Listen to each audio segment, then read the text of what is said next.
Donald Cowboy Cerrone versus Alexander the Raging Bull Iaquinta. I don't think his name's Alexander, but his name's Al. And he's a savage.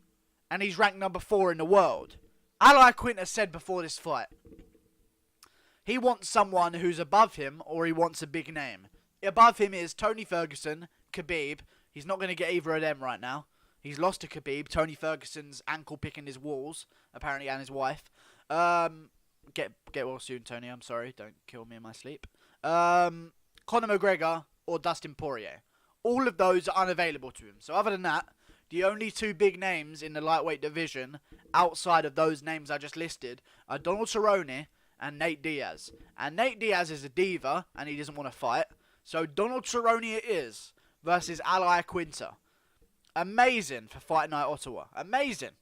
Amazing. This is going to headline the card for sure. Especially with Donald Cerrone back to his winning ways. You know, with Donald Cerrone coming off losses, it was becoming increasingly more and more hard to put him on the main event of these fight nights. Because when you lose, as much as everyone loves Donald Cerrone, you kind of don't want to tune in as much. Everyone loves the rise of someone, you know? The streak of someone, rather than, oh, well, if he's probably going to lose again, so I'll just find out on the news the next day, you know? Like, but he's back now. He wins over Mike Perry, who's a dangerous 170-pounder, unranked but dangerous at 170.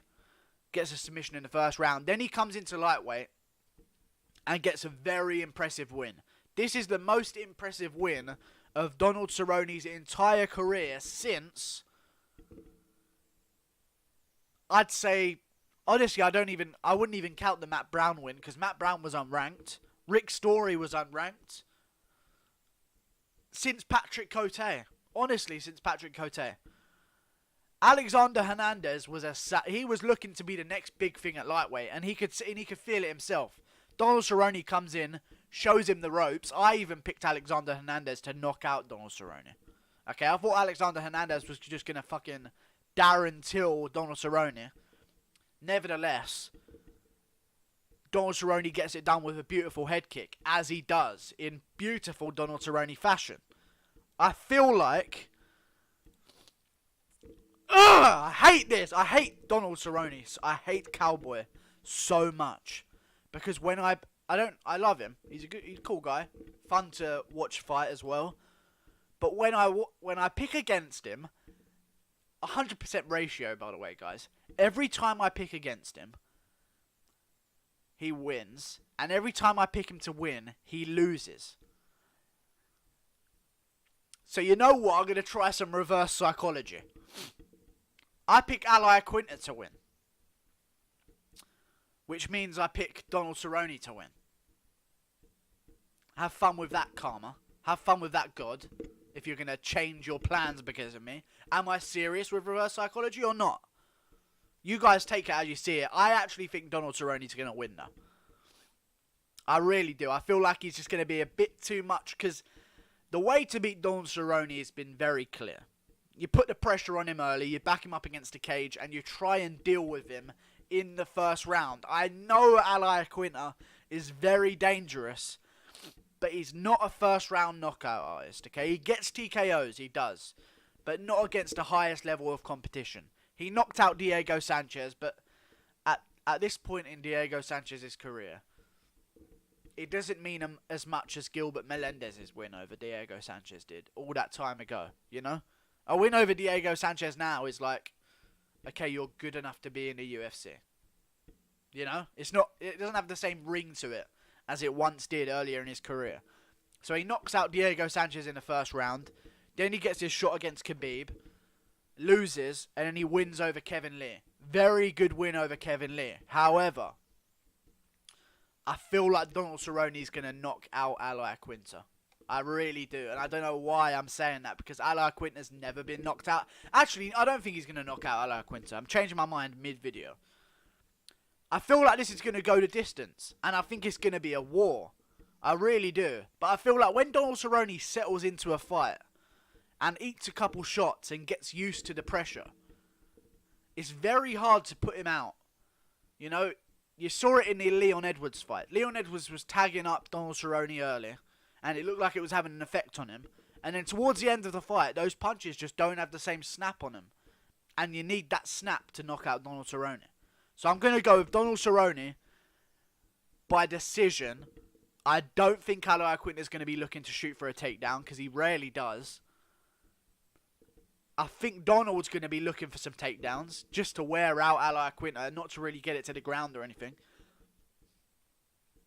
And I just think the size advantage for Donald Cerrone at lightweight is underestimated. It really is underestimated. It's like Nate Diaz, but with a bit more of a full arsenal. Because Nate Diaz has a lot of size over guys at lightweight because he's tall, he's lanky, he's long, he's rangy. But he only has a 1-2. As much as I love Nate Diaz, he doesn't throw leg kicks. I've never seen him throw a head kick in my life. In my life of watching Nate Diaz fights, I've never seen him throw a head kick.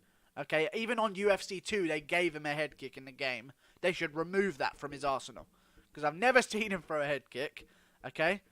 But oh well. He doesn't throw kicks. Donald Cerrone does throw a lot of kicks. And he throws a lot of punches. And he throws a lot of elbows. Where Nate Diaz is a bit 1-2 heavy. I like Donald Cerrone in this matchup. I feel like he's going to be tagging up Iaquinta on the feet. I really do. I really do.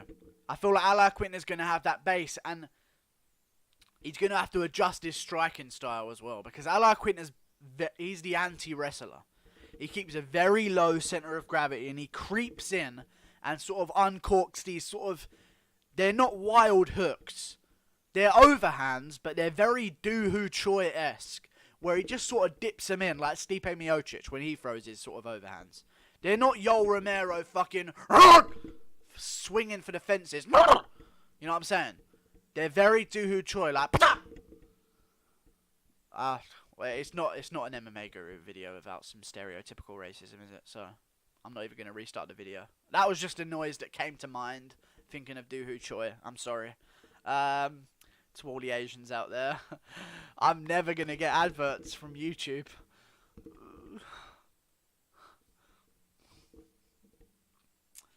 Anyway, I feel like Donald Cerrone's going to get the job done. Also, he fought in January. This is the Donald Cerrone, okay, fighting every week. When Donald Cerrone has a long layoff and he has to wait for a title fight to be booked, I feel like it does bad things for him, you know? It really does have a bad effect on him. And because he's coming off of wins, and he didn't really take a lot of damage, and although he took some shots in the Alexander Hernandez fight, he was never in danger, and he's coming back fresh. And Iaquinta's last win was in December, so a month after Donald Cerrone. I don't know! Because every time I pick Donald Cerrone, he loses, and every time I pick him to win, pick him to lose, he wins. Fuck him. Come on. I'm gonna go with Donald Cerrone. I just am. I think he's gonna mix up the kicks real well. I feel Donald Cerrone's grappling is extremely underrated, and the size advantage that he has at lightweight. Even if he's not as thick, the tall, lanky guys in striking matches tend to always have the favour. You know what I'm saying? Although they're different sizes of people, and you're like, oh, they're both the same weight. Well, in certain parts of the fight, it's your dimensions that mean more. If you're a long, lanky guy with bigger reach, you know, you're going to do a lot better in the striking department. If you're a short, stocky guy with a low centre of gravity and sort of shorter arms, you're going to have more knockout power and better wrestling because of the lower centre of gravity, as I said. Science, boys.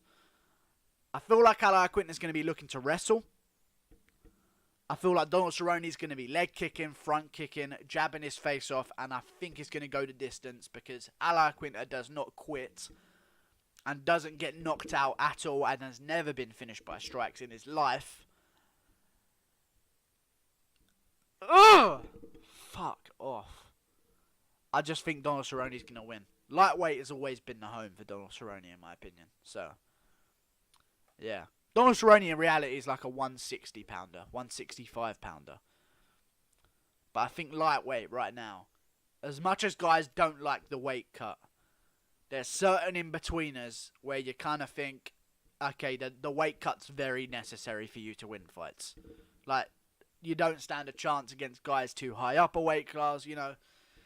There's certain people that can do it, but I think Donald Cerrone, stay at lightweight and just keep winning, because the winner of this fight, guys, is very important.